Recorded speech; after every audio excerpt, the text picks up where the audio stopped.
¿Qué onda, gente? Oigan, bienvenidos a un nuevo capítulo de este podcast Gente Chida. Y hoy estamos con una personalidad única, inigualable. Tengo el privilegio también de decir que hemos coincidido en varios proyectos, que es una gran amiga. Y pues hoy en este podcast de Gente Chida pues está con nosotros Gemina Peraza. Hola Gemina, ¿cómo estás? Hola, pues muy bien y feliz de estar aquí en tu espacio. También agradecerte pues porque es muy interesante todo el proyecto que tienes aquí presente. No, muchas gracias y como te había dicho, te agradezco el estar aquí, tu tiempo. Sé que es muy valioso y pues nada, ¿cómo estás? ¿Cómo estás? Pues la verdad, muy bien, feliz de todo lo que ha pasado durante estos últimos meses. Sí, yo sé. O sea, yo he visto que has estado muy movida este último año, recibiste un premio, estás en la tele y pues quiero que platiquemos un poquito de todo eso para que la gente que nos está escuchando pues pueda conocerte un poquito más y pues también les pueda servir, ¿no? Si tu historia también les puede servir, pues que la tomen también. Sí. Oye, pues vamos a empezar así desde el inicio. Desde el inicio, ¿no? Aquí hay chance, esto es internet, así que tenemos chance de platicar. ¿Dónde naciste? Bueno, yo soy originaria del municipio de Mayapán, Yucatán, pueblo. Okay. Tiene como significado bandera de los mayas. Ok. ¿Y cómo fue tu infancia? O sea, bueno, pues yo soy nativa, mayahablante nativa. Okay. Toda mi infancia estuvo como que ahí en el pueblo, crecí con mis papás, pero yo soy la hermana mayor de 6 hermanitos. Entonces, creo que desde ese momento yo veía mucho por mis hermanitos. Ya que mi papá y mamá pues trabajaban, como yo era la hermana mayor, creo que siempre pasa eso de que el ser hermana o hermano mayor siempre como que termina siendo después del papá y la mamá. Pero en algún momento tus papás, o sea, ¿te asignaron como ese rol? ¿O simplemente tú como sentiste el querer cuidar a tus hermanitos? Sí, yo siento que como que la vida del pueblo es muy diferente, ¿no? Entonces ya como tú también para apoyar en la familia, ya tú te vas como que tomando estas responsabilidades. Ok. Entonces, creciste con 6 hermanos. ¿Eran 6 hermanos o eran 6 más tú? O sea, eran 7. Somos 7 en total. En total son 7. ¿Y cómo era vivir en una casa con 6 hermanos? Digo, ahorita en la actualidad, pues sí se ve mucho, ¿no? O sea, ahorita... Demasiado, sí. Creo que sí somos una familia bastante grande, pero pues bueno, creo que sí hemos tenido como que esa parte de la relación familiar cuando estábamos en pequeños, pues porque así nos enseñaron. Y creo que en el pueblo la vida es más divertida si eres más, porque pues ahí te la pasas jugando. La vida en el pueblo es siempre como que estar del día a día pasándotela feliz con tus hermanos, primos, amigos y todos los que viven alrededor de tu casa. Y además antes no había tanta tecnología y tantas cosas. Sí. O sea, los juegos en la calle era salir a jugar trompo, de que... Sí, chaca. justamente yo aquí es cuando como que ya... Cuando crezco, empiezo a valorar mucho mi cultura porque pues me doy cuenta de que es muy diferente la vida de una comunidad a venir a vivir en la ciudad porque creces con un espacio donde todos tus juegos son tradicionales. Chácara, todo esto como que ya después le das otra parte de mirarle diferente, ¿no? Como que dices, wow, atrás de todo esto hay como que cosas que contar. Y ahí como que surgía ideas mías de enfoque nativo desde ahí. Ok. ¿Cuándo veniste a la ciudad? O sea, ¿cuándo fue que de Mayapán llegaste a Mérida? Bueno, cuando yo estaba adolescente, sabía que quería ser comunicóloga. Pero pues yo estudié en escuelas primaria, secundaria y preparatoria, donde todas mis clases eran como que comunicarme en lengua maya. Pero pues ya más adelante tenía como que el objetivo de querer ser periodista y comunicóloga. Ya decido como por ejemplo a seguir la carrera. En el pueblo pues no hay esa oportunidad, tenía yo que salir para pues buscar esa oportunidad. Y entonces fue cuando justamente ya yo me paso a la ciudad, ya me dedico como que a estudiar, y fue como que un cambio muy grande para mí el poder adaptarme, el estar con gente que definitivamente no me entendía. Y sí. Pero ¿es únicamente por la lengua o por... ¿qué situaciones recuerdas en que dijiste, wow, esto es completamente diferente al pueblo? Sí, principalmente creo que la carrera que escogí es como que una carrera que cuando estás ahí te das cuenta que quieres ser comunicóloga, pero el hecho de que yo tenga mi lengua materna como mi primera lengua, no me había dado cuenta de que tenía dificultades para comunicarme en español. Entonces creo que mi principal problema personal era yo misma, porque yo decía, habían cosas que yo no entendía que los maestros me explicaban y luego que se comunicaban. Tenía como que esas ganas de querer participar, pero pues me quedaba callada por el hecho de que no voy a decir las cosas bien. Y ya después como que llegó un momento en el que yo dije, ¿por qué estoy aquí? ¿O por qué estoy haciendo eso? Ya como que me daba miedo el hecho de no saber cómo comunicarme. Pues para ser como periodista o comunicóloga tienes que ser como que muy coherente y con tus palabras, la elocuencia, creo que son cosas muy importantes. Mas sin embargo, pues yo crecí con mi lengua materna y entonces creo que es por esta razón que se me dificultaba y tenía yo miedo. Solamente que yo sabía que todo el tiempo quería dar noticias, quería salir en la tele, quería ser o de algún programa. Entonces ya así continué hasta que poquito a poquito me metí en la cabeza de que no, si yo quiero esto, entonces tengo que trabajarlo. Y empecé como que a documentalizarme, a leer, a mejorar como que mi conocimiento más en la manera de comunicarme en el español. Ya trabajé mucho en esa parte. Oye, ¿cuántos trabajos has tenido? Bueno, he hecho muchos trabajos que empecé trabajando desde muy chica. Creo que una de las cosas que hasta hoy, cuando lo recuerdo, digo, ¿cómo es que pude hacer tantas cosas a la misma vez? Sí. Yo soy mamá. Entonces, cuando yo tenía 15 años, ya comenzaba como que a movilizarme desde mi comunidad. Me pedían el favor por los maestros para que yo apoyara, por ejemplo, en eventos sociales, y es algo que me encanta. A mí me gusta ser muy flexible y entonces siempre me ha gustado como que esta parte de bailar o la parte cultural. Entonces me dedicaba a enseñar a los abuelitos, a las personas adultas a bailar, pero pues también en la comunidad es muy diferente las maneras de vida que se tiene. Entonces era como que lidiar con eso, porque también hay partes que hay gente que no te lo aprueba. El hecho de que yo haya sido como que mamá es algo que me limitaba, porque había mucha gente que como es muy machista. Y entonces en mi comunidad soy la primera mamá que continúa con sus estudios. ¿En serio? Sí. Órale. Sí. Y ya de ahí como que me empecé a armar de valor. Tuve ese trabajo del apoyo para los adultos mayores. Fui promotora gerontológica. Entonces me estudié un poquito en esta parte de gerontología para saber cómo los abuelitos se adaptaban y tenían una manera de vida.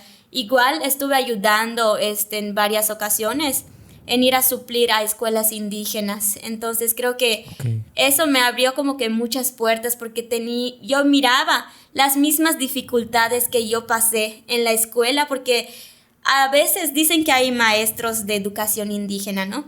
Pero después de que llegas en una escuela que dicen que es indígena, ves a los maestros dando clases en español. Pero un niño que habla maya, como a mí me pasó, siento que es un poco dificultoso el hecho de entender las situaciones, los temas, todo el aprendizaje. Entonces creo que sí es como que muy importante esa parte. Cuando yo iba a suplir a algunos maestros, me acuerdo muy bien que los niños me decían, Gemina, regresa, y yo sí, pero pues yo trataba como que ya daba las clases con ellos.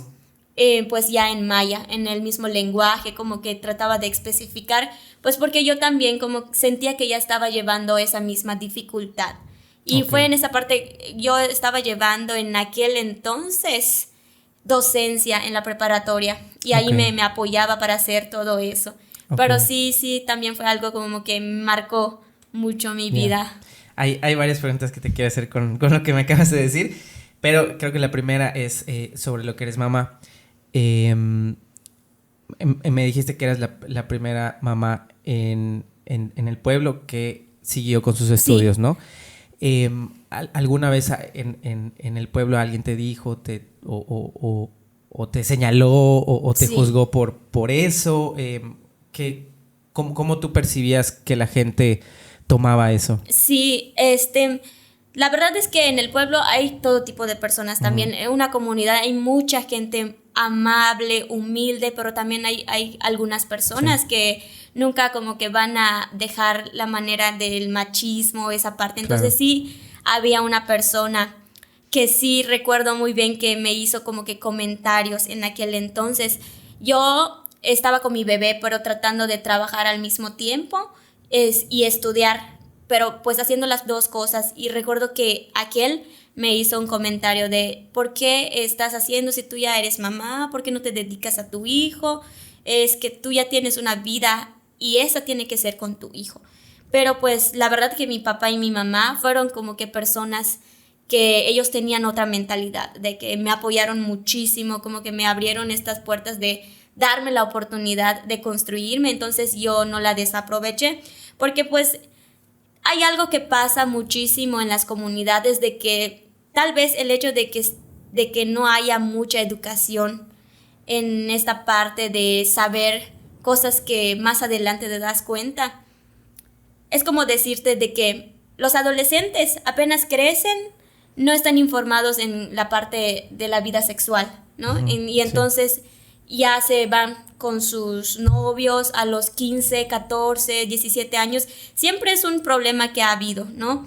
Pero creo que también surge mucho por cómo la manera de un pueblo está adaptada, porque siento que hay cambios que faltan por hacer. A veces las autoridades se centran más en otras cosas sí, y entonces creo que dejan estas cosas más importantes de educar, de querer como que demostrarles a los jóvenes qué se puede hacer. Más sin embargo, también aquí por parte de los jóvenes surge mucho el sentir pena. No, como yo ya soy mamá, ya me dedico a mi hijo para que no me digan cosas, pero pues yo quería terminar mis estudios, principalmente también por mi hijo, ¿no?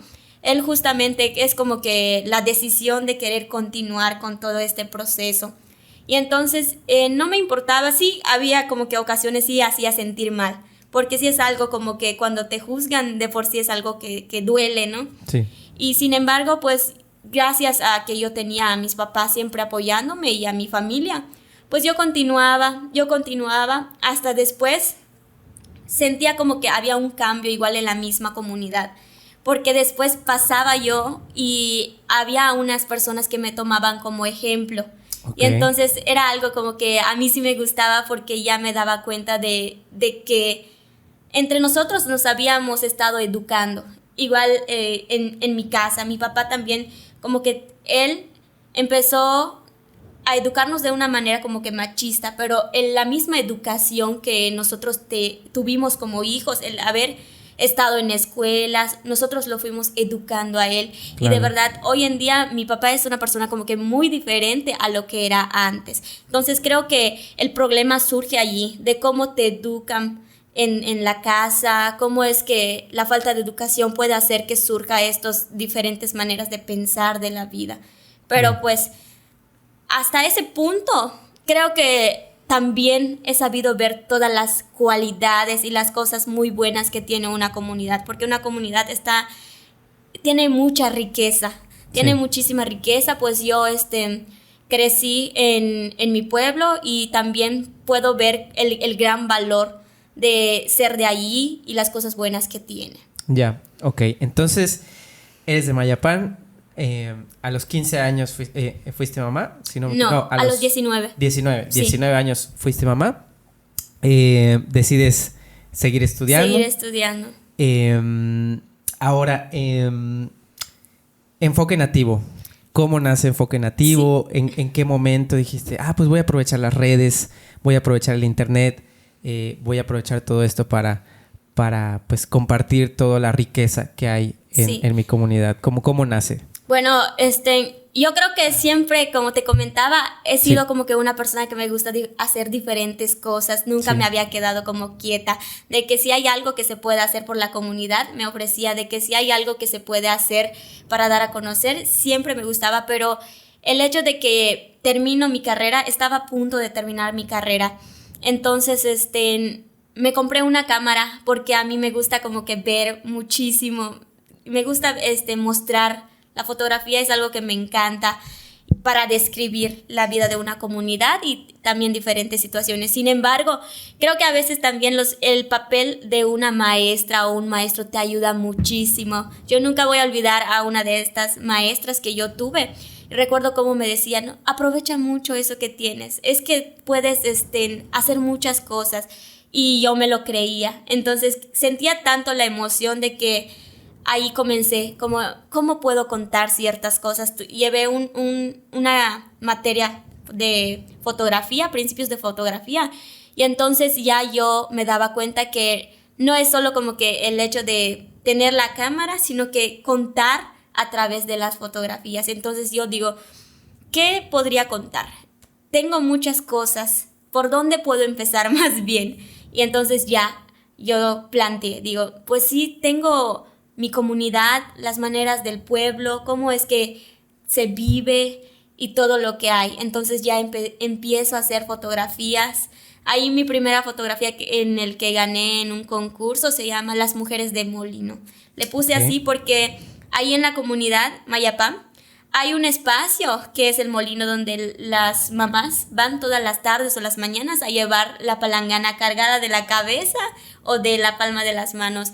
Pero ahí se juntan. Entonces, estás en una ciudad donde se juntan todas las señoras. Se van a la plaza, quizá, pero en una comunidad ahí como que para entrar en el chisme y toda esa parte. Sí. Entonces, ahí es. Y creo que ahí tenía como que mucho que contar.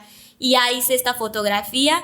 Pues ahí ganamos algún premio con esa fotografía. Más adelante también empecé a fotografiar la vida de cómo los campesinos trabajan, el campo, la cosecha y todos esos, porque tienen muchos secretos de que si el sol sale por aquí, si está por otro lado, hay que ser como que muy cuidadosos con las creencias de las personas mayablantes, porque sí hay muchas situaciones. Y entonces a base de eso empiezo como que a pensar ¿cómo puedo hacer un proyecto? Porque no quiero ser solo fotografía. Ya como que me entra en la mente de no, porque hay muchas leyendas que yo conozco y que también en la cual yo he crecido, en las creencias que han estado ahí desde siempre. Sin embargo, pues es algo que yo vivo y no le había dado el visto como para voltearlas y mostrárselas al mundo. Y entonces ya yo decido como que, ¿cómo puedo llamar mi proyecto? Estuve 1 día, 2 días pensando hasta que por fin decido ponerle Enfoque Nativo. Pues trata de eso, dar a conocer todo lo que hay en la parte de la comunidad mayahablante. Entonces poquito a poquito voy desmenuzando. El haber trabajado con los adultos mayores me enseñaron muchísimas cosas, pues creo que de las personas adultas aprendemos más. Entonces recuerdo que cuando yo tenía reuniones con ellos, me contaban, oye, no, es que el carnaval no se hace así, antes no lo hacíamos así. En el pueblo metíamos y escondíamos al Juan Carnaval allí en donde está la parte trasera de la casa, y donde lo busquen o lo encuentren, ahí le tienen que decir sus verdades a la persona que lo tiene escondido. Y aunque salga lastimado, si es en pareja, sí, de eso se trataba el carnaval. Ya después se hacían bailes, pero es muy diferente. Y empezaban a platicar. Y hay otras situaciones de que sí, no, es que las fiestas tradicionales también, no así como se hacen ahorita, no así se hacían anteriormente, que si el Hetzmen. Ellos, como son adultos mayores, tienen todo ese conocimiento que pues poquito a poquito se ha estado como que actualizando, ¿no? Creo que también justamente porque hay mucha gente que deja en una parte esto de las creencias, ya no se practican. Y es muy triste que se pierda, porque si de a poquito se va olvidando y dejando de hacer esto, siento que no es algo adecuado, pues porque de allí nosotros venimos. Yo, por ejemplo, sí quiero seguirla practicando. Incluso en una entrevista también me preguntaron, de un 100%, ¿cuánto crees que le estás aplicando a la cultura que tienes, a las creencias y, por ejemplo, a la herbolaria? Entonces yo contesté, creo que estoy en un 90%. Sí. Sí. Yeah.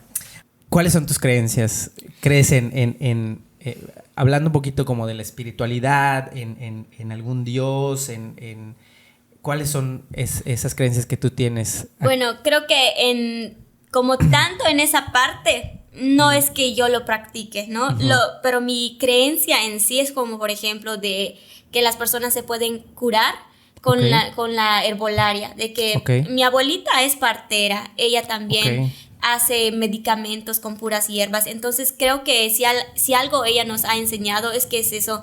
En mi familia casi no utilizamos medicamentos. Entonces tengo como que una creencia de que sé que cuando mi hijo está enfermo, ya sé qué planta puedo ir, arrancarle y ponerle en la partecita de su cuerpo para que ya se cure. También para diferentes dolores que tenga. Más que en esa cultura, creo que esa parte sería mi creencia. Y también cuando dicen justamente esto del Hetzmek, o de cuando tiran tu touch.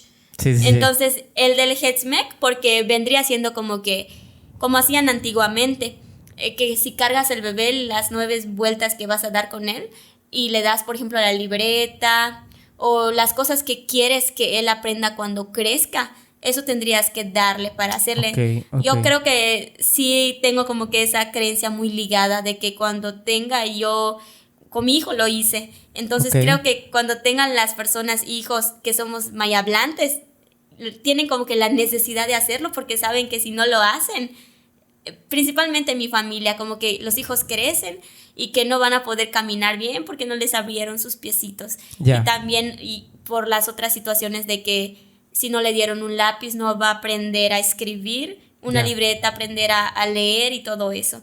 Entonces sí, como que estoy muy apegada en esa parte. Igual que si sucede mucho en los pueblos, y principalmente yo tenía la familia por parte de mi papá, de que cuando una persona tiene algún lunar enfrente, que le hace como que mal a los bebés, los enferman y todo eso. Y yo tengo una tía por parte de la familia de mi mamá que sí pasa. Cuando ella se acerca, le gustan muchísimo los bebés.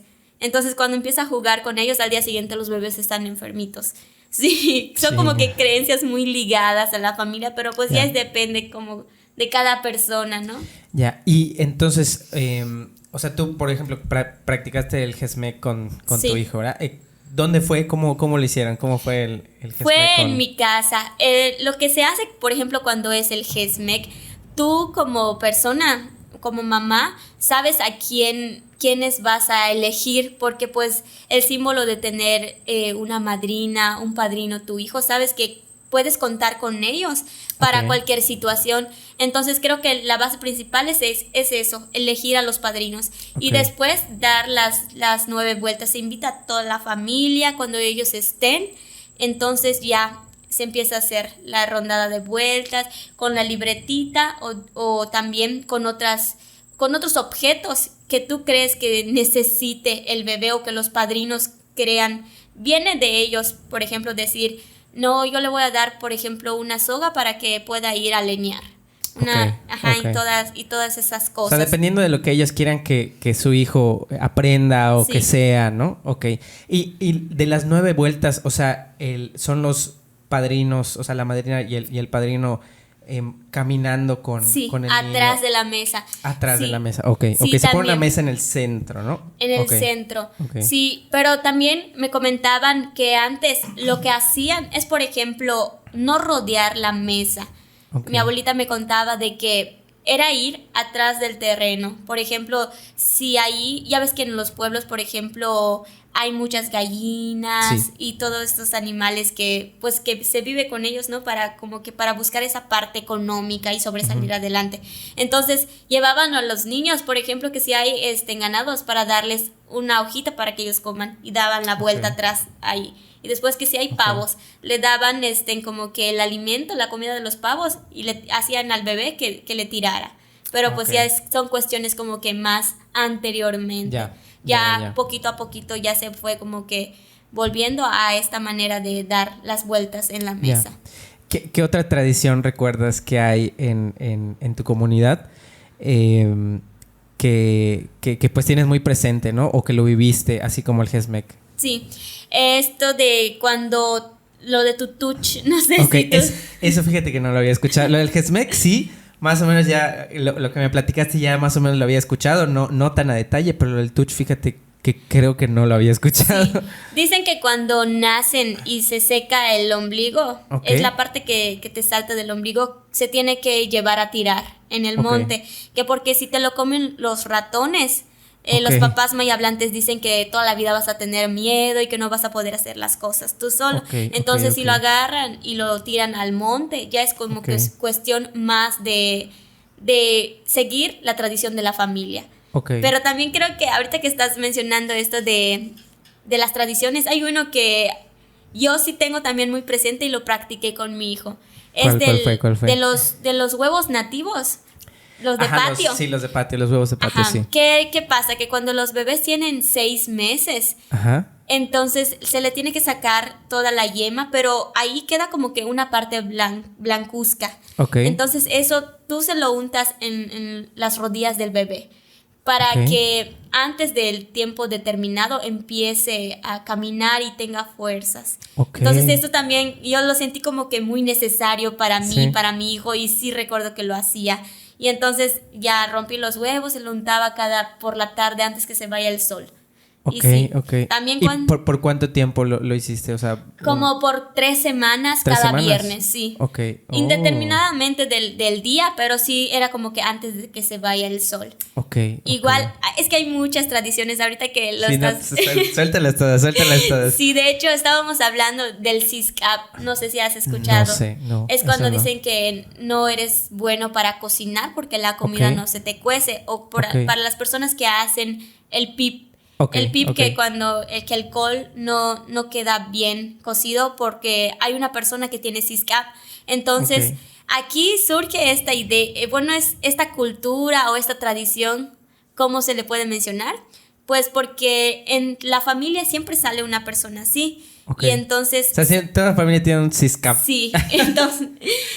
Normalmente en las comunidades sí saben que como cuando vayamos a hacer el PIP, ya que el PIP es muy conocido, entonces sabemos que fulanito de tal no se puede acercar cuando se esté haciendo el col, ni cuando se esté enterrando los PIP, porque sabemos que no se va a cocer. No se va a cocer. Creo que sí, ya lo había escuchado, sí. Pero también tiene cura. Bueno, según mi abuelita, ahí en Enfoque Nativo estuvimos platicando un poquito de este tema, de que se agarra la sal abajo de donde está la cocina, donde se está cocinando, abajo de la leña se tiraba 3 veces. Y con eso se curabas. Y ya se podía acercar el miembro de la familia, ¿no? Exactamente, pero por si no se cura, entonces ya es algo como que lo marca. Sí. Y por ejemplo, en tu familia, ¿quién era? ¿O a quién identificaron? Yo ¿Algún tenía primo? Algo? Una tía. ¿Una tía? Una tía, sí. Era siempre la tía que sabíamos que no. Y hasta ella como que siempre se molestaba. No me acerco. Y sí, también los niños que tienen los remolinos. Si tienen más de 3 remolinos, ya se sabe que no pueden acercarse porque también no se va a cocer el PIP. Aunque la verdad, entre muchas tradiciones hay muchas cosas que varían y que pueden servir para otras cosas. Por ejemplo, la tierra en el que se envuelven los pip y con los que se cuecen, sale como que calientita. Entonces esa tierra para las personas que tienen verruga y esas también los ashes, entonces se le unta la tierra caliente y se le quita. Como que de una cosa proviene otra. Y sí son situaciones que se dan, pero pues sí son como que efectivos igual. Oye, y por ejemplo, ¿has escuchado historias de aluches en la milpa? Sí. ¿Tú los has visto? Bueno, los aluches nunca he presenciado una luz, pero siempre ha habido alguien en la familia que dice, no, es que sí lo he visto. Pero en esta parte de las leyendas, lo que está más cercano, creo que hasta hoy como que a mí me da miedo, es cuando canta el pájaro. Okay. Para anunciar la muerte, el mensajero de la muerte. No sé si tú hayas escuchado de que hay un pájaro que anuncia la muerte. Entonces, es uno blanco, ¿no?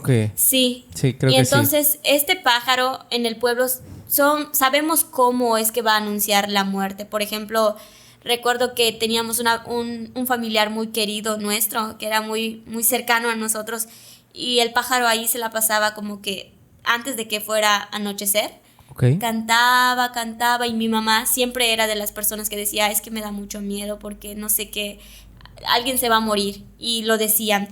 Y como que en esa creencia, ya tú siendo parte de la familia, como que sí lo vas viendo que sí es real. Y sí, efectivamente se murió esa persona de nuestra familia. Y también ha ocurrido en otras situaciones de que si el pájaro baila, por ejemplo, cuando estamos entre familia comiendo y un pájaro se para ahí abajito. Es muy extraño porque normalmente los pájaros no se acercan a donde se está conversando o se está haciendo otras situaciones, ¿no? Están volando normalmente o alejándose de la gente, pero no cuando el pájaro baja y empieza como que a moverse, es sinónimo de que ya también alguien se va a morir. Cuando los bebés nacen y son pequeñitos, igual la creencia de que los pájaros malos, los pájaros de la muerte, si los bebés están acostados así, de boca para arriba, también podrían como que hacerle mal o igual matarlos. Entonces, pero para eso hay cura también. Okay. Se pone, por ejemplo, las piedras en la esquina de la casa.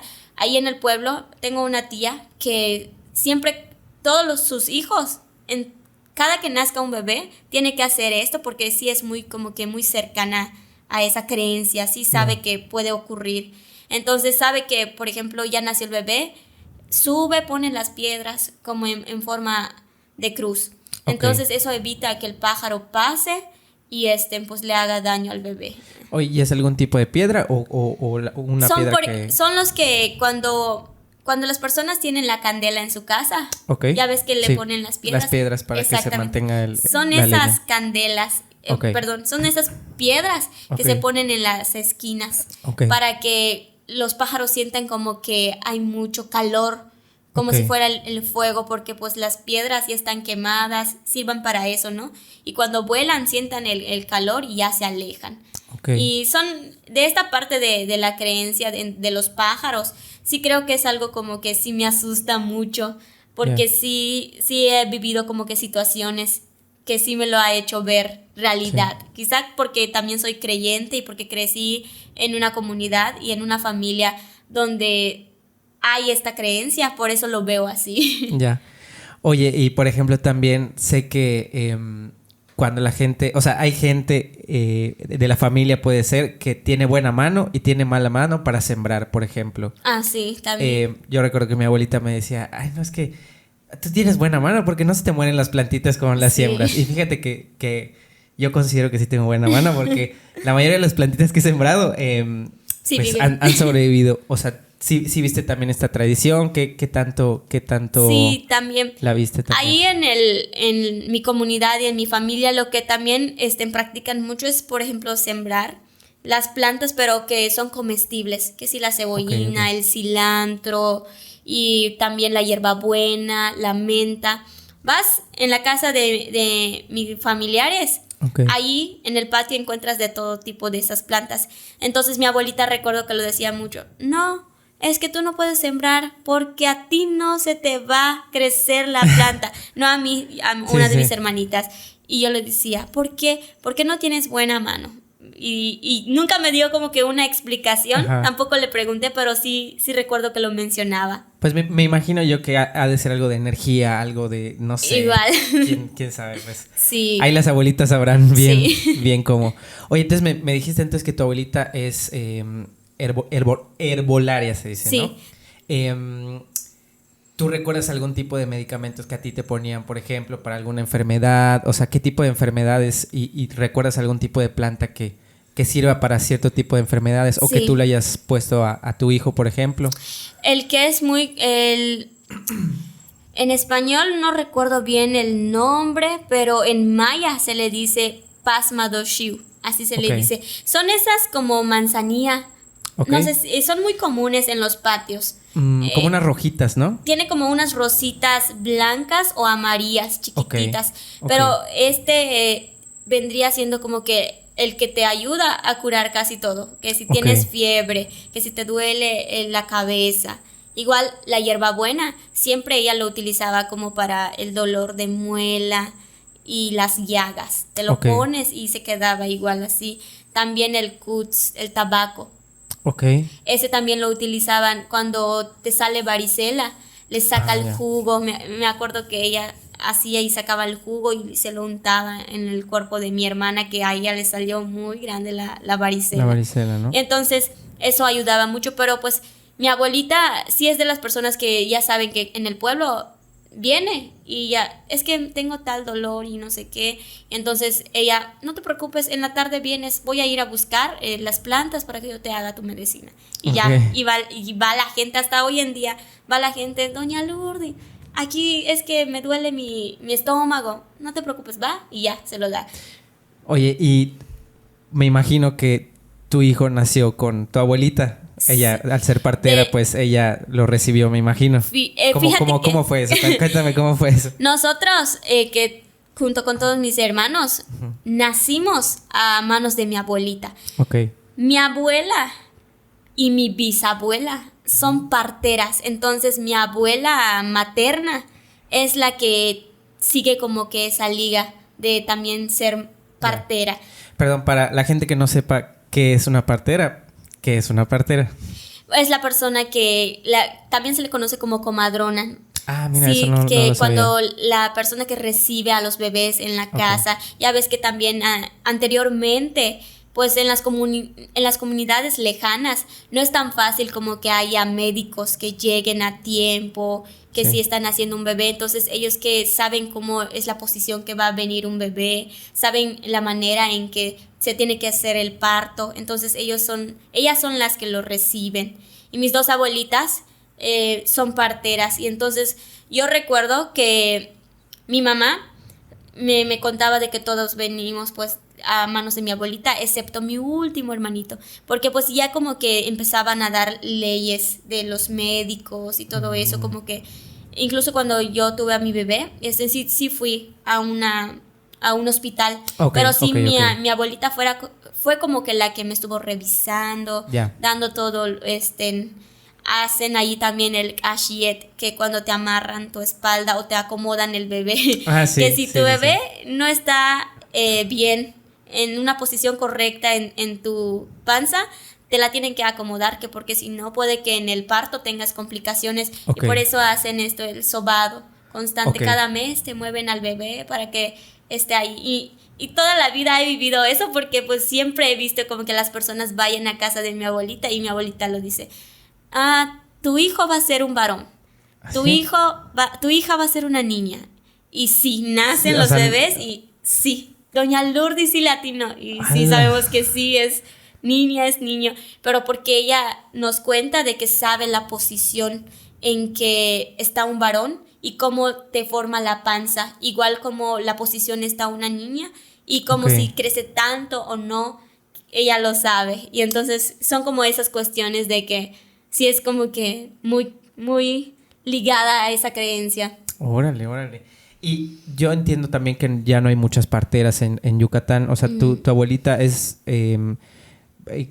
por ejemplo, en Mayapán todavía quedan algunas parteras. Tu abuelita es de las pocas que quedan. De hecho, mi bisabuela, la que es mamá de mi abuelita, ella pues ya es más mayor que mi abuelita, entonces ya no hace trabajo de partera.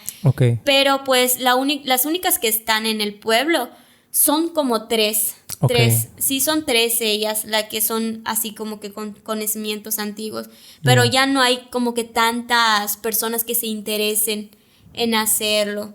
Pero Yeah. pues sí, de hecho mi mamá está diciendo, a mí sí me llama la atención y le estábamos diciendo, pues sí, que no se pierda la tradición. Sí.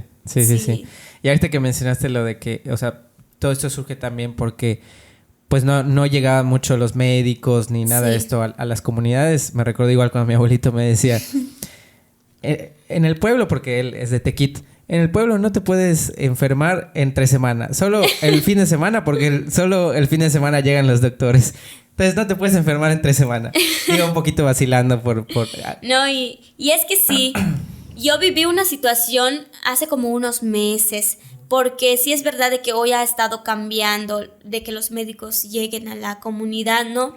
Pero creo que todavía hay un problema, porque me tocó que mi abuelito, por parte de mi papá, me pidiera el favor de que yo lo acompañara, pues porque por esto mismo de que tiene pena decirle al médico y no saber explicarle en español. Entonces yo fui con él, Sí. pero yo no hablé al llegar, solamente que vi que estaba el médico y le preguntaba ¿qué tienes? Y él en maya trataba de decir que le dolía la espalda. Entonces creo que son muy pocos los médicos que pueden ser pacientes, ¿no? Sí. Muy pacientes con las personas que atienden, y entonces ya yo le iba explicando al doctor, es que pues le duele la espalda, quiere que le dé un medicamento, y entonces yo me imagino y me pongo en ese lugar de todas las personas que somos mayhablantes, y como que hay muy pocas cosas a nuestro favor, de que no tengamos como que esa facilidad de llegar y decirle a la persona, al médico en maya, en nuestro mismo lenguaje, principalmente a los adultos, ¿no? Que ellos son los que siguen como que hablando en maya y Sí. tratándose de comunicar todo el tiempo en maya. Y diciendo, es que me duele aquí, y el doctor no entienda.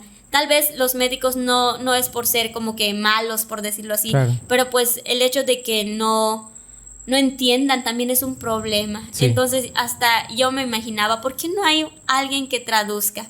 Sí. Yo me ponía a pensar, yo sí soy como que de las personas que ve mucho esta parte de las problemáticas que trae el no trabajar esa parte para el bien de la comunidad, ¿no?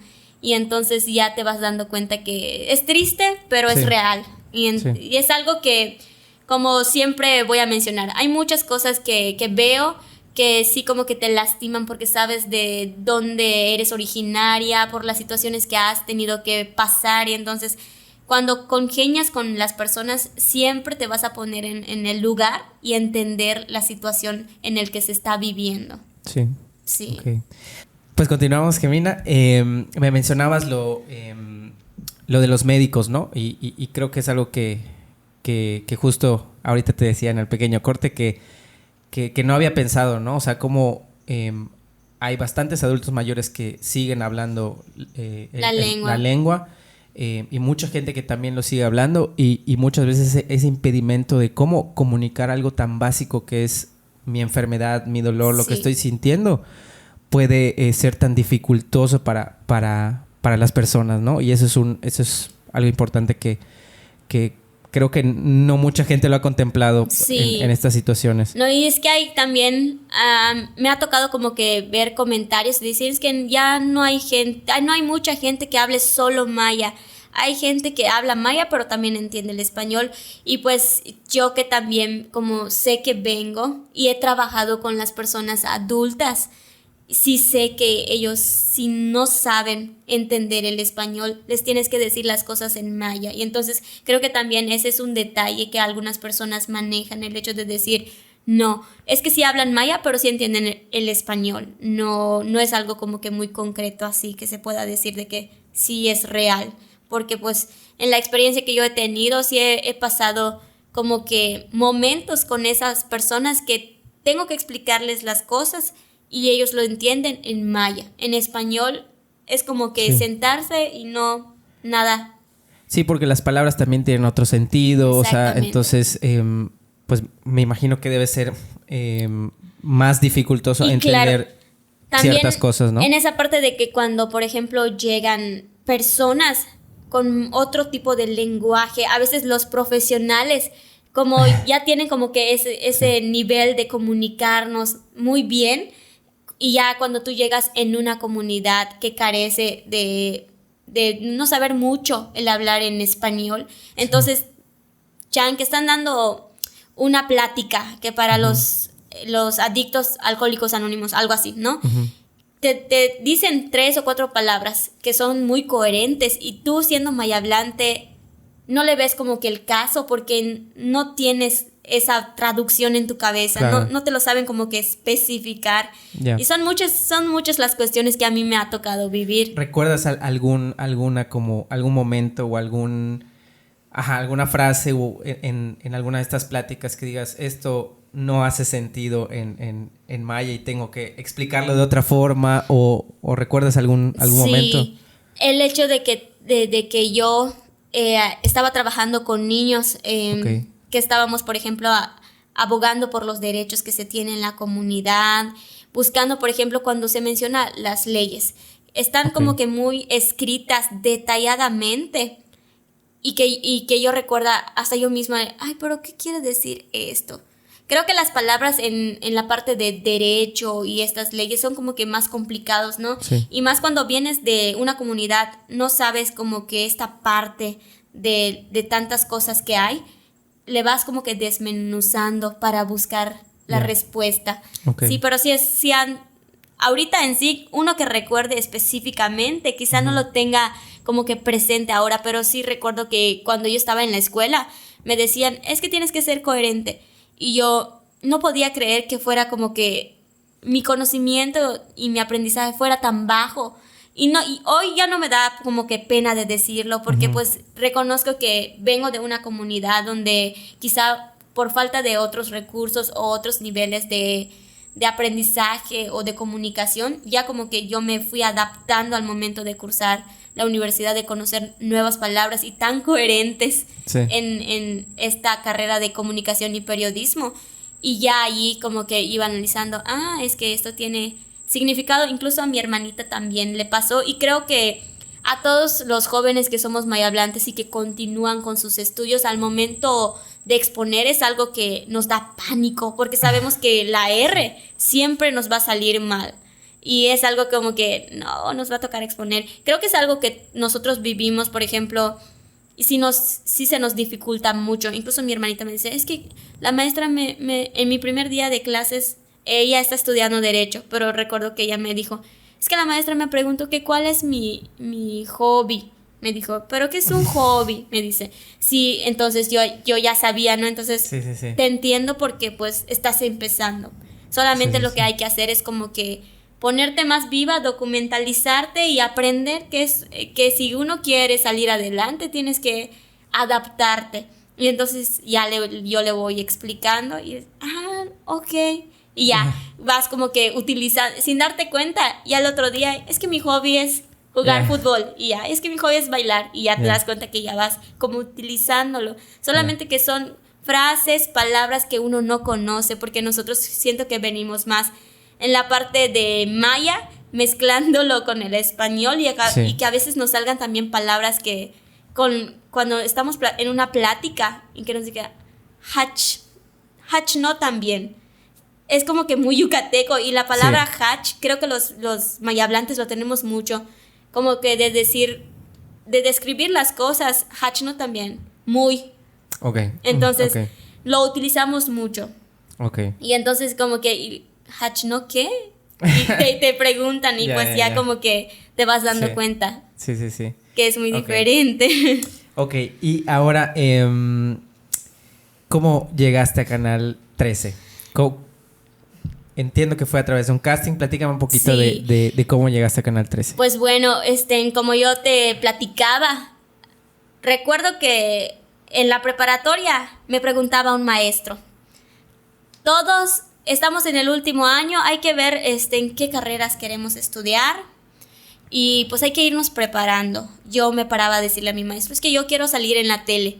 Pero también es eso que algo que nos falta en las comunidades, de que te expliquen qué tantas carreras hay, que si hay algo que te gusta, pues que te lo digan, pues lo que a ti te gusta se basa en negocios internacionales, en turismo, en que te lo digan así, pero hay jóvenes que también se quedan en un stop por eso, porque piensan que no hay las cosas que a ellos les gustan, no saben dónde adaptarlas y creo que también es algo que se tiene que trabajar mucho. Sí, de verdad que yo también lo viví y le decía a mi maestro, pues es que yo quiero salir en la tele. Ok, me decía mi maestro, ¿salir en la tele cómo? Me decía, no sé, pero yo quiero salir en la tele. Ya después me empezó como que a ayudar. Mira, quisieras dar las noticias en la radio. Sí, es lo que quiero hacer. Entonces tu carrera se va a llamar periodismo o ciencias de la comunicación. Me da la buena suerte de que pues en la universidad que cursé fueron los dos, ciencias de la comunicación y periodismo. Okay. Pero bueno, está hecho para ti. Sí, pero bueno, nunca me imaginé de verdad que yo iba a dar noticias en maya, porque creo que es triste escucharlo, pero creo que no me veía como que con una puerta abierta para mí en mi misma lengua. Sí, era algo como que veía muy, muy para largo. Entonces yo decía, quiero dar las noticias y mi única manera de poder hacerlo es en español. ¿Por qué? Porque en lengua maya no hay tantos espacios, solamente es el de Tele Yucatán, creo que, pero ya es como que del estado. Entonces resulta que cuando me dicen un amigo... Perdón, Gemina, y antes...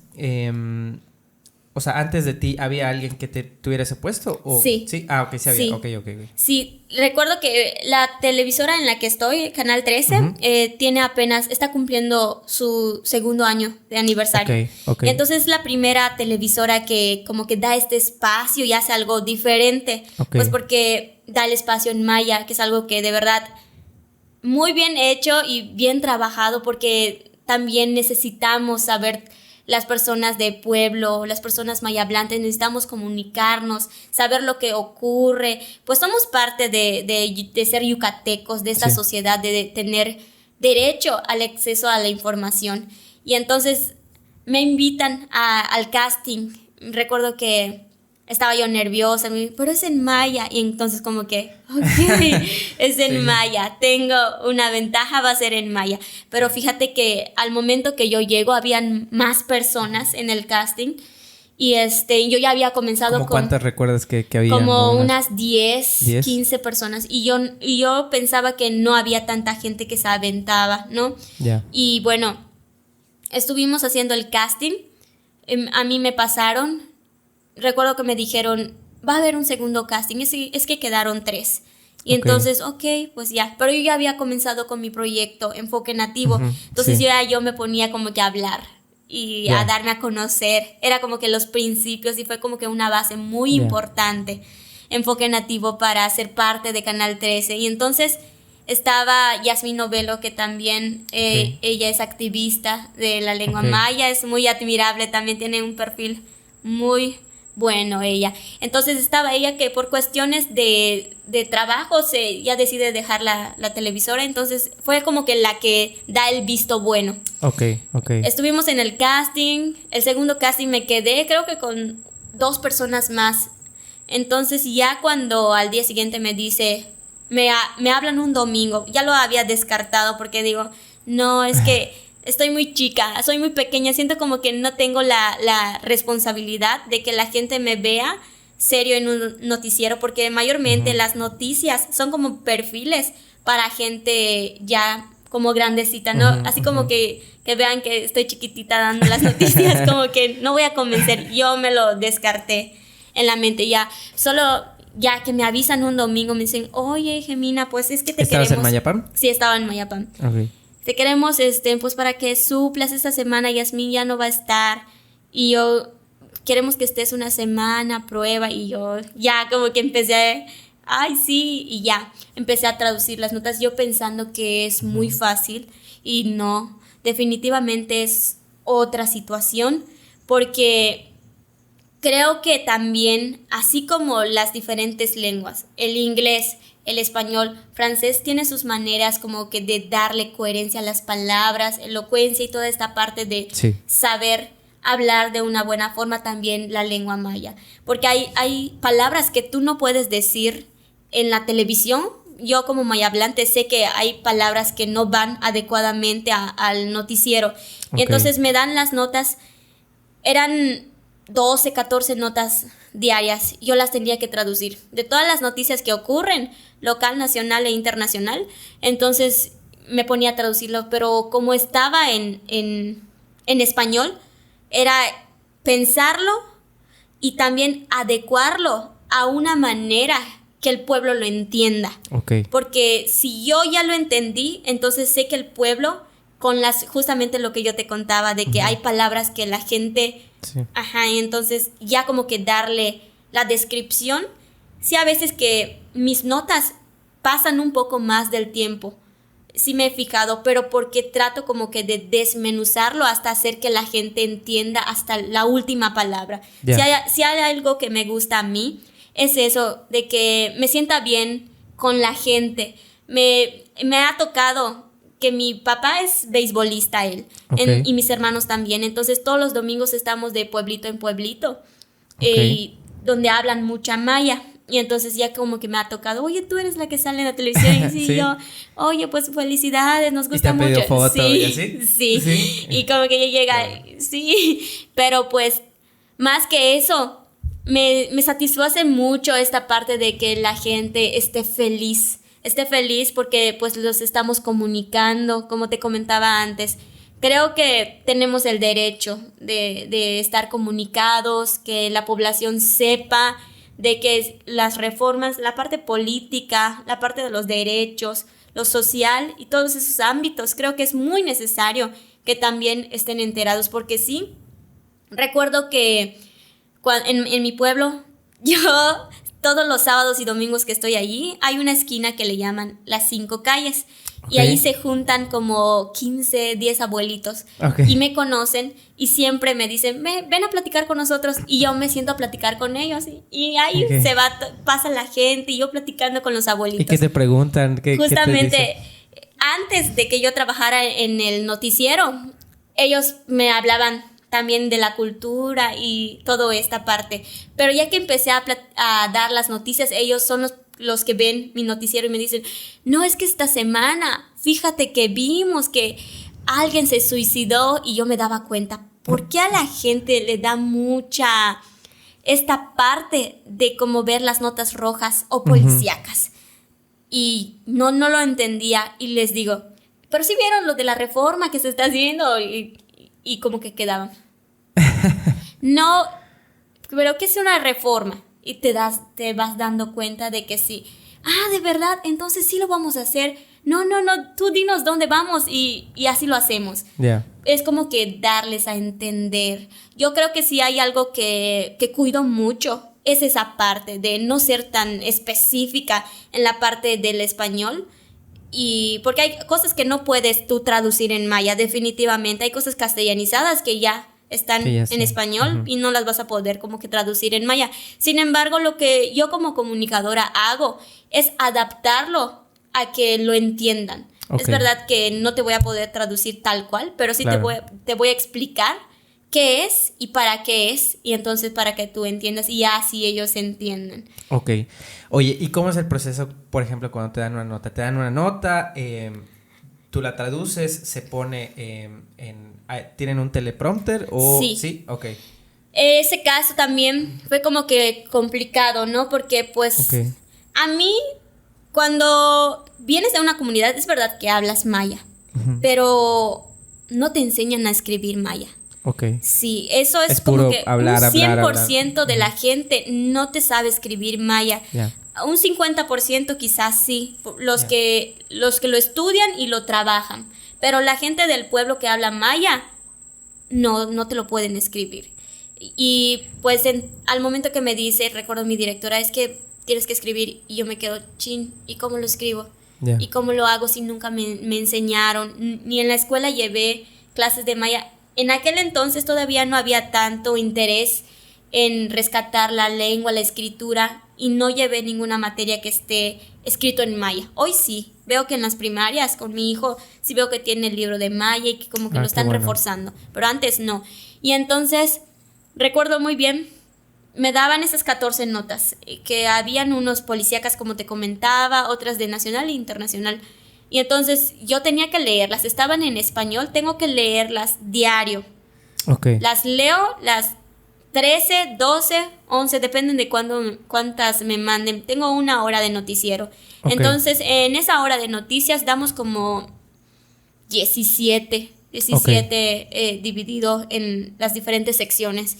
Ok. Y entonces ya yo las traduzco, me las mandan, por ejemplo, en la tarde, noche, y ya yo la traduzco normalmente por las mañanas. Ok.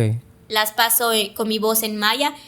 Voy traduciéndolas, la entiendo primero. Esto del proceso que te comentaba. Sí. La leo toda, después comienzo a traducir desde mi mente y desde lo que ya entendí Ok. a voltearla en la lengua maya. Ya. Y ya me voy como que corriendo de a poquito con la información que tengo en la hoja. Ok. Y ya la grabo y la envío a mi editor. Cuando es el horario de las noticias, tengo que estar presente pues 1 hora antes para que me vista y todo eso. Y ya al entrar al aire, me presento, saludo a la gente y ya después tengo mi escaleta. Ok. Que yo ya sé, creo que una ventaja que tengo es que como cuando es un noticiero en español, el conductor de televisión no es quien lee con su voz la nota. Ok. Son los reporteros. Los reporteros, sí. Los reporteros lo leen y los conductores mandan a la nota o también la comentan, ¿no?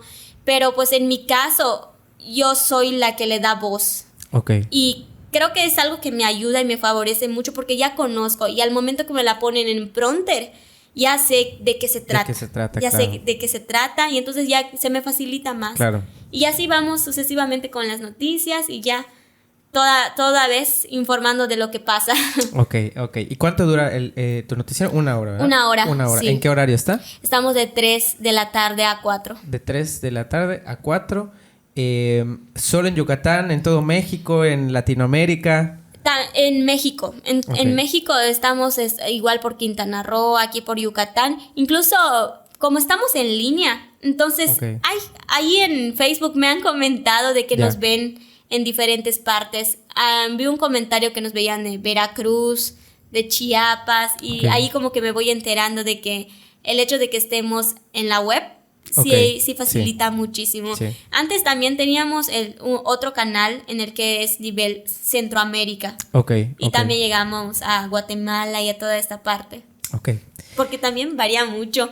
Sí. Sí. La maya, como que la lengua está muy en todas partes. Bueno, no en todas partes, pero sí en diferentes partes que después te vas dando cuenta de que, uy, es que yo soy de Guatemala. Me tocó Ya. con Semilla de Dioses. Ah, sí. Llegan muchos chicos de intercambio de IFSA. Entonces, Ok. ¿qué pasa? Que Delfino me pide el favor de estar con ella. Entonces, algunos de ellos, hondureños y guatemaltecos, me hacen preguntas. Oye, es que yo también sé maya, pero pues he Es sabido que diferente, la pronunciación es diferente, hay cosas diferentes. Y sí, como que he tenido esa charla con ellos y me voy dando cuenta de que sí hay cosas parecidas, pero también hay cosas diferentes. Sí, entiendo que por la región, ¿no? O sea, Sí. por cada región es diferente la lengua maya. Sí.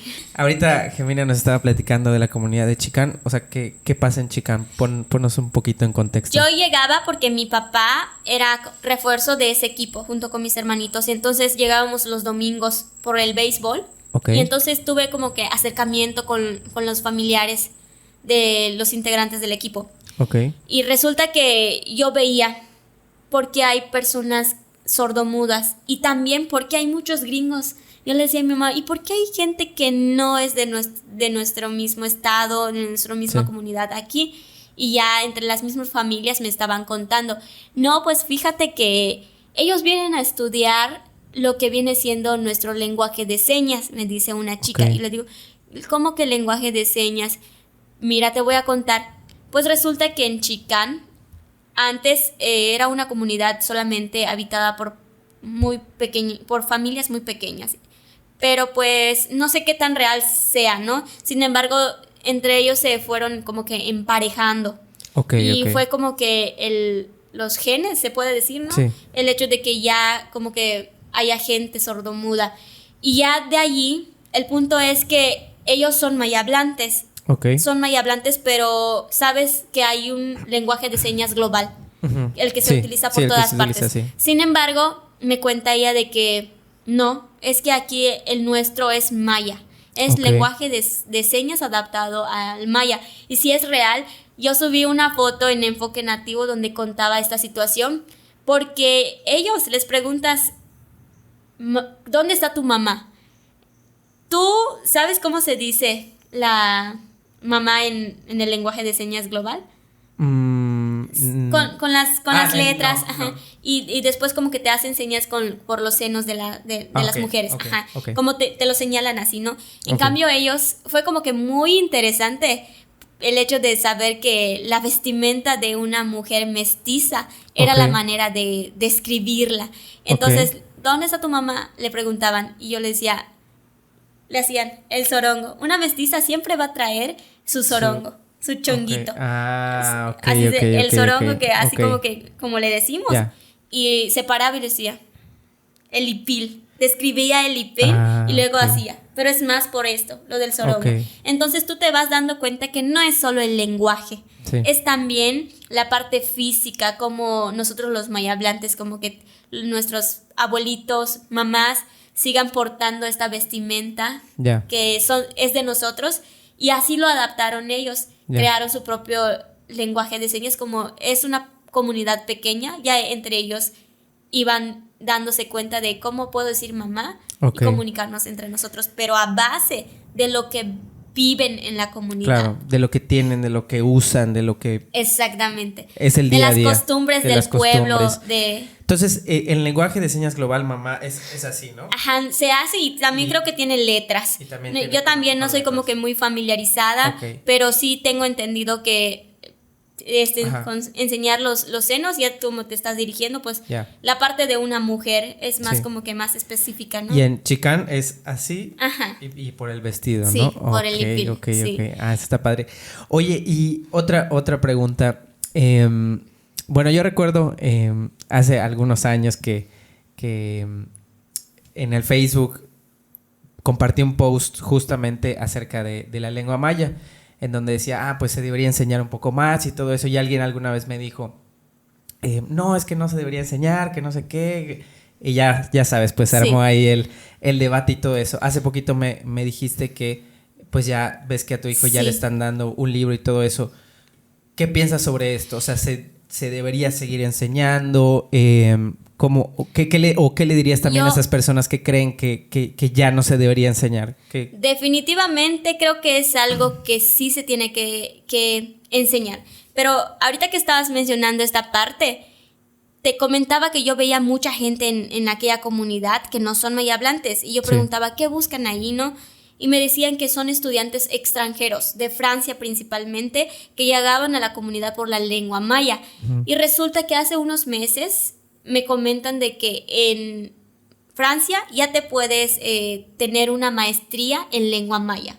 Y yo digo y pienso, ¿cómo puede ser posible que nosotros estando aquí no le veamos el valor a nuestra lengua, a nuestra cultura? Y también pasa mucho de que hay artistas, Pat Boy es uno de ellos, que son muy valorados en otros países. En Canadá vi que estaba dando un concierto y yo lo pienso demasiado. Digo, porque hay mucha gente extranjera interesada en nuestra lengua y los que estamos aquí no le veamos el valor que tiene. Entonces creo que el hecho de que haya gente, incluso de que discriminen esto de que si tienes apellidos mayas, no me caso contigo. No sé si llegaste a ver esa polémica. Sí, pero sí lo he escuchado, o sea, de repente. Pero si te das cuenta, si tú siendo yucateco, todo lo que está a tu alrededor está en lengua maya, claro que castellanizado. Comentábamos los apellidos. Kawich está castellanizado, en realidad es Kaich y está en maya. Y así como que también otros significados que derivan de animales, de plantas, de espacios. Los apellidos vienen de este espacio en el que estamos, Yucatán, también Campeche, y toda esta parte donde nosotros estamos. No entiendo por qué la gente dice esto de que si tienes apellido maya, pero si es de lo que somos, es nuestro espacio, es todo lo que está alrededor nuestro, y creo que eso es lo que nos hace falta, culturalizarnos muchísimo más. Lamentablemente hay gente que quizá escucha el apellido y lo discrimine, pero no sabe que lo que a él le gusta o a ella le gusta, pues deriva del mismo. Sí. Y entonces hay estas situaciones de la falta de cultura y viene otra gente extranjera. A mí me ha tocado. Y también hace unos meses se volvió viral una chica francesa también, que era de otros raíces. Y estaba hablando a la perfección la lengua maya. Y entonces yo me quedo impactada, te lo juro. De hecho, justo con Pat Boy vi que subió a un gringo maya, que estaba rapeando, un gringo rapeando en maya y es parte de su colectivo. Sí. Y dije, qué chistoso, o sea, él esté como intentando aprender y muchas veces las personas que vivimos aquí no lo hagamos, ¿no? O no le demos ese valor.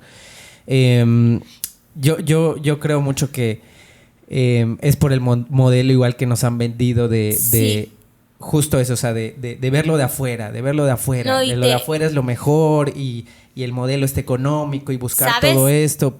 Creo que deriva mucho en esta parte de cuando te dicen, o los abuelitos mencionaban, si tú hablas maya, no te van a dar el respeto que le dan a los que hablan español, porque te van a considerar una persona indígena. Incluso yo no siento bien el concepto que a la gente le digan indígena siendo maya hablantes. No lo siento bien, pero bueno, está como que ahí ya descrita. Es algo que está descrito y no lo podemos nosotros cambiar, porque al final de cuentas somos gentes igual que todos. Lo único que cambia es que venimos de una comunidad.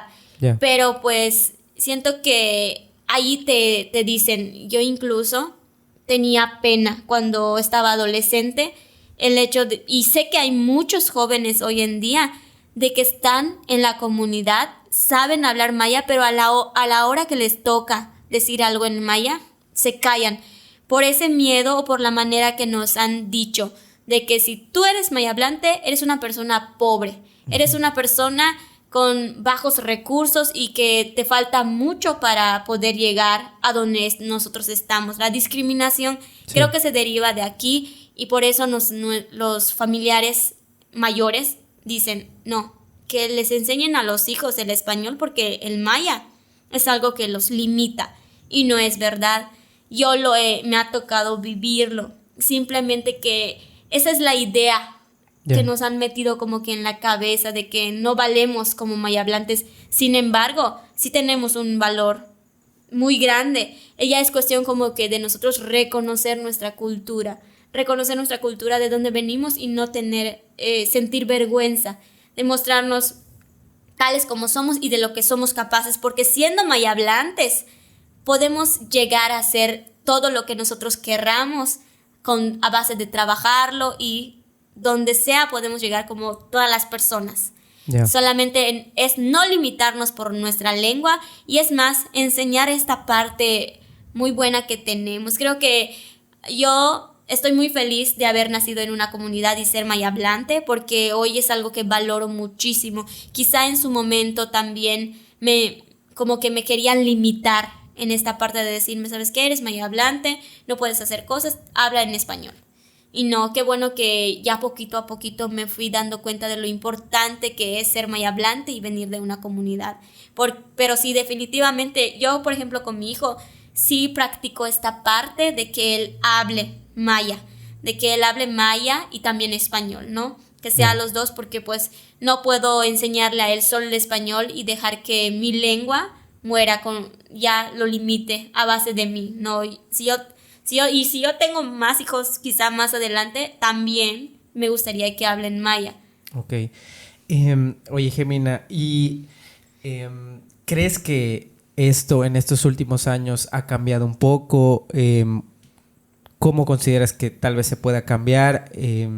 ¿Crees que vamos hacia eso? Y también qué importancia tienen también las autoridades y el Estado en esto, ¿no? O sea, porque es importante que uno trabaje y salga adelante, pero muchas veces, como me mencionabas hace rato, hay ciertas barreras que uno no puede pasar. Entonces, ¿qué importancia hay en ello? Mira, te contaba que yo soy como que una persona en el pueblo que trato de congeniar con las personas, entonces yo bailo y entonces tengo un grupito de chicos con los que armamos carnaval o cualquier situación que sea cultural para adaptarnos, pero creo que como tú mencionas, las autoridades tienen muchísimo que ver en estas cuestiones, porque el hecho de que a veces un simple presidente municipal puede hacer muchas cosas por una comunidad, pero quizá no sé si no se sepa hacer o no están las personas adecuadas para manejarlo, porque de ahí siento que siento que surgen las problemáticas del hecho de no saber enseñarles, mostrarles de lo que son capaces. En mi pueblo hay muchísimo talento y yo siempre cuando platico con los jóvenes y lo saben, con los que he tenido la oportunidad de platicar, yo soy coreógrafa, enseño en bailes de 15 años, bodas y todas estas cuestiones, entonces siempre me ha tocado trabajar con chicos jóvenes. Cuando hablo con ellos veo las necesidades y por lo que yo he pasado también, y entonces me pongo a platicar con ellos. No es que el día que quieran estudiar, si no saben cómo conocer un poco más, pues háblenme, yo les puedo decir, o podemos investigar juntos, porque hay cosas que no sé, pero podemos investigar. Sin embargo, el hecho de que una autoridad esté en stop y no te abra puertas o él mismo se limite, sí afecta muchísimo a una comunidad. Incluso aquella persona que es de la parte de cultura en una comunidad, es creo que un trabajo que no cualquiera persona deberían de poner, ¿no? Por la cuestión de que primero hay que ver las problemáticas que hay en una comunidad y luego centrarse a trabajar en todo eso, porque es lo que vendría cambiando y lo que vendría como que enseñando. Sí es verdad de que dicen que hay programas por aquí, hay programas por allá, pero si los del pueblo no se movilizan por la falta de no saber, ¿cómo vamos a llegar a más? Ok, entonces si la parte, por ejemplo, estatal o federal están mandando a capacitar, creo que se tendría que ver mucho esa cuestión de poder trabajarlo. Yo le decía a una persona que quiere ser político de mi pueblo, oye, Gemina, es que veo que tú tienes mucho contacto con los chicos, y yo le comento, pues yo creo que lo primero que pido en una persona que sea político del pueblo, sí, está bien que tenga conocimiento académico, pero creo que también lo más importante es que se haya congeniado con las necesidades del pueblo, que la persona sepa que realmente hay problemas que se tienen que resolver, más que hacer construcciones o otras cosas, porque a veces sí vemos que hay presidentes o hay otras autoridades que quieran como que, por ejemplo, dejar su nombre ahí registrado. Y sí es una cuestión que pasa mucho en los municipios, de que yo como presidente municipal quiero dejar mi nombre para que el municipio lo recuerde. Se dedican mucho en construcciones, pero y entonces la parte cultural, la parte social en donde los chicos se tienen que concentrar, en donde la juventud necesita estar. A mí me parte el alma porque cuando los sábados y domingos estoy platicando con los abuelitos, me dicen, Gemina, ¿cuándo nos llevas a bailar? Y en aquella época entonces había una señora que me dio ese espacio. Pero esa señora, ella sentía que ella buscaba mucho cómo meter en los papeles, cómo movilizar para darle esas oportunidades a la gente. Entonces, es muy triste que tú pases al lado de ellos y te digan, vamos a bailar. Y pues como yo ya estoy aquí en Mérida todas las semanas, sí se me es complicado, pero yo sé que hay gente como yo en el pueblo, hay mucho talento en el pueblo que puede trabajarlo. Sin embargo, si no hay una persona que los movilice, que les cuente de que hay cosas que podemos hacer, que podemos aprovechar lo que tenemos, entonces hay una problemática muy grande que sí es barrera para no poder avanzar. Sí, ¿alguna vez has pensado tú involucrarte un poquito en algún puesto político o involucrarte más en esto? ¿Lo has pensado? Bueno, tanto así como que para querer ser presidenta o algo así por el estilo, quizá no lo tengo tan presente ahorita, pues porque siento que me voy construyendo poquito a poquito. Sin embargo, lo que a mí sí me gustaría es hacer algo por mi comunidad, pues porque creo que el hecho de haber vivido todas las situaciones en las que estuve, creo que es algo que yo siento que miro la necesidad y sé que se tiene que trabajar, porque aunque te digan, no, es que esas cosas no son importantes, y he recibido comentarios de que me digan, no, es que los eventos sociales no son importantes. Las cosas importantes es que se hagan otras cuestiones como de construcción.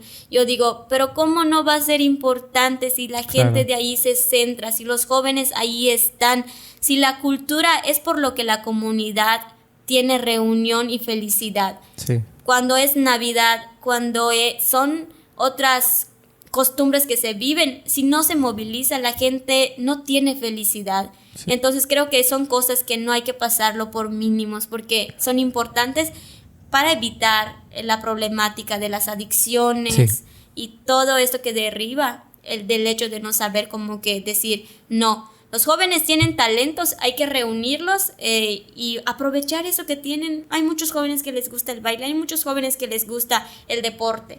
Lo que sí tiene mi comunidad es que hay mucho deportista y eso es muy reconocible, de verdad. Sí. Y qué bueno que ellos también estén como que dando del todo. Los futbolistas y los beisbolistas han sido bicampeones, tricampeones en diferentes ligas y eso es muy bueno. Sí. Pero sin embargo también hay cosas que faltan.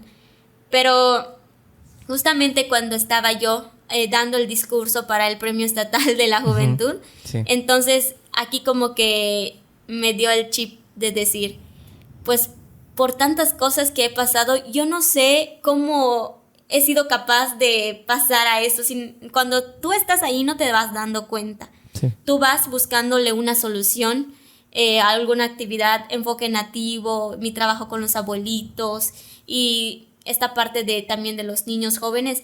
Y ya me doy cuenta de que sí tenía como que me inscribí. Yo digo, sé que se va a inscribir muchas personas en el premio.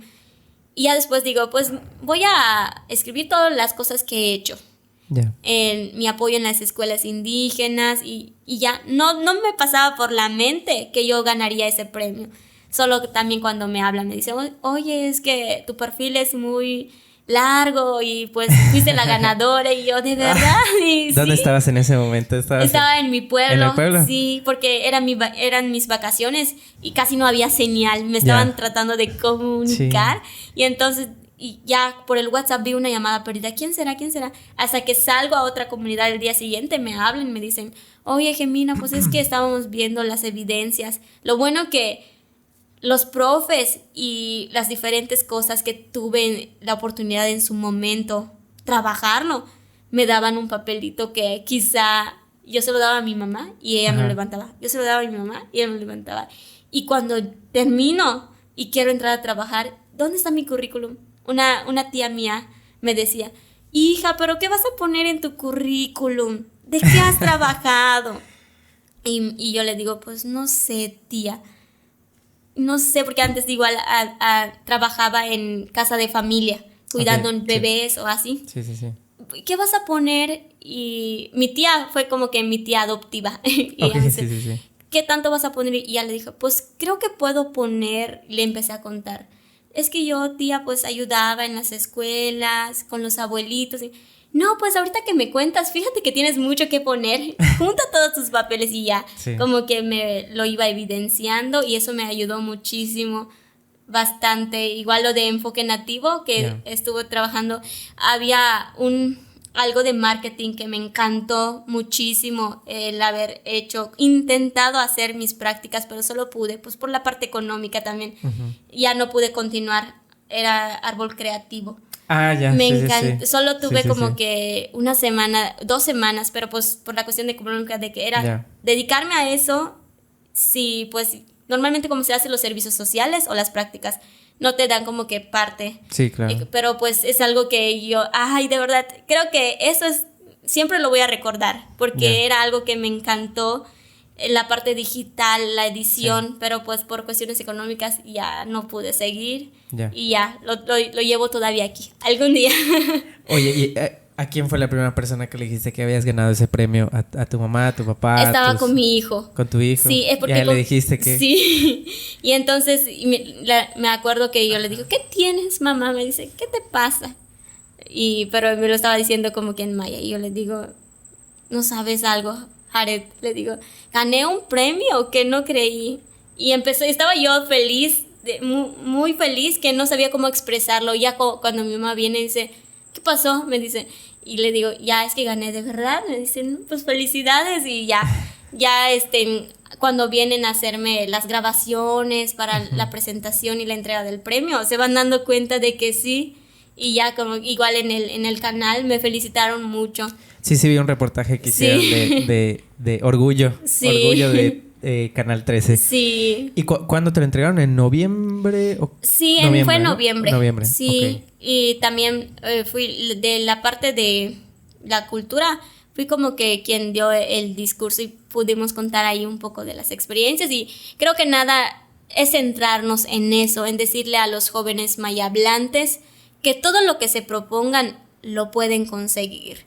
A pesar de las barreras que tienen, a pesar de que nos digan de que somos de bajos conocimientos, no es verdad. Todos somos humanos y podemos ser capaces de lo que querramos. Sin embargo, es en tener eso, el saber que lo queremos hacer y lo tengamos que hacer.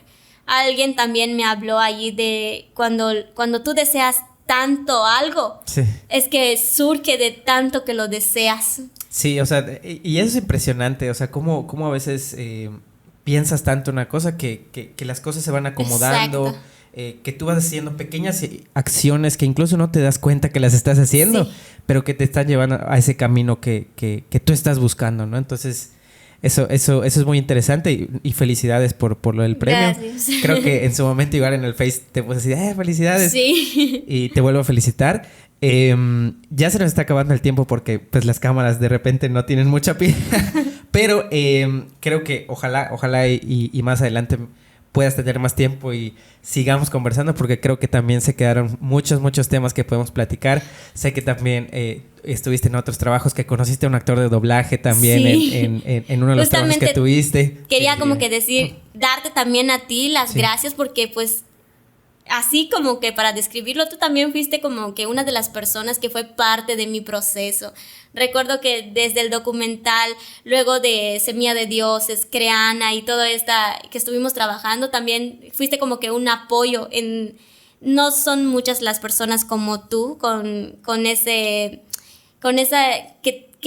sentimiento, ¿cómo se le pueda llamar?, que congenian con las personas. Yo recuerdo y le contaba a la gente, es que estoy trabajando con Andrei, él es Andrei, le empezaba a contar, y había gente que te conocía incluso, sí, y entonces ya yo, es Andrei, sí, es muy buena onda, lo conocemos, y yo me sentía como que súper feliz, porque pues no cualquiera persona te puede decir, no, mira qué padre, Gemina, y sin embargo como tú, la maestra Fernanda, que siempre como que van valorando mucho la cultura, te vas dando cuenta de que sí se puede hacer las cosas y hay gente que te lo aprueba, porque quizá también a veces es lo que nos falta a nosotros los mayablantes, que nos digan, wow, esto que tienes es wow, así como tú, sí, en su momento me lo dijiste, sí, y sí, ya sí, como que te vas dando cuenta de que sí es algo ahí que tenemos. Sí, no, pues te agradezco, te agradezco y pues creo que es lo menos que podemos hacer con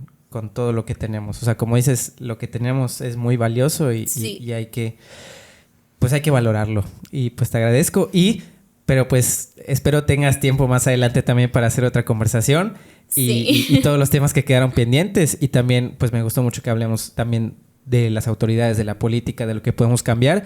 Y pues no sé si tengas algún mensaje final para ir cerrando ya este podcast.